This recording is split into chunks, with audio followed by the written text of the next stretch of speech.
Is he still in prison, busy trying on a new Batman outfit? Here's a look at why Michael Keaton's Vulture wasn't in No Way Home. Spider-Man No Way Home is chock full of villains from former Spidey films, with Alfred Molina's Doc Ock making a grand entrance by tearing apart a highway in pursuit of Tom Holland's Spider-Man in the second act.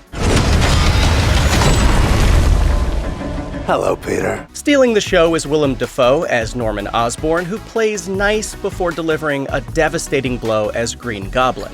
Then there's Sandman, Electro, and Lizard, one from each of the 5 Spider-Man movies outside the Marvel Cinematic Universe. Even Eddie Brock from the Venom franchise pops up in a quick post-credits scene, though he's far too busy getting his mind blown by the existence of the MCU to take any real part in the grand scheme of No Way Home things. Oh, and as if that wasn't enough multiverse goodness, the movie also gives fans the glorious return of 2 previous big-screen Peter Parkers, portrayed by Tobey Maguire and Andrew Garfield. Hi. How did you get out there? The fire escape. With all the returning villains, many were no doubt wondering if Vulture from Spider-Man Homecoming would show up too. In the MCU, Michael Keaton's Vulture, aka Adrian Toomes, is Spidey's first supervillain. He cuts a menacing figure in the film with his giant mechanical wings, but is, of course, foiled by Spider-Man in the end.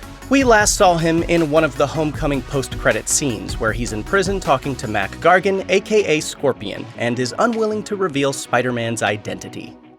If I knew who he was, he'd already be dead. Despite the tease in that post-credit scene, Vulture plays no part in No Way Home. Here's why we think he was absent. Due to Peter botching Doctor Strange's spell, Spider-Man villains from other universes are pulled into the MCU timeline. What's happening? They're starting to come through, and I can't stop them. Those who know Spider-Man's true identity come through, which is the opposite effect of what the spell intended. However, all members of Spider-Man's Rogues Gallery who prominently feature in the movie, as well as the figures you see knocking at the proverbial door during the movie's climax, have one thing in common. They're all coming through from other universes, and the only ones who actually make it through are characters who have already been in different Spider-Man movies.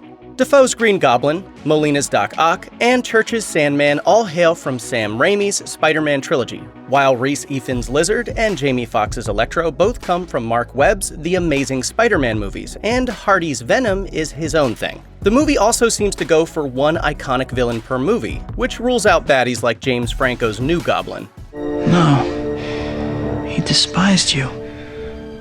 You were an embarrassment to him. Sure, Keaton's Vulture knows Spider-Man's identity, but since the movie's villains are specifically from different universes, that pretty much rules Mr. Toomes out. After all, Vulture is already firmly entrenched in the Marvel Cinematic Universe, so he doesn't really fit the villain requirements to play a big role in No Way Home.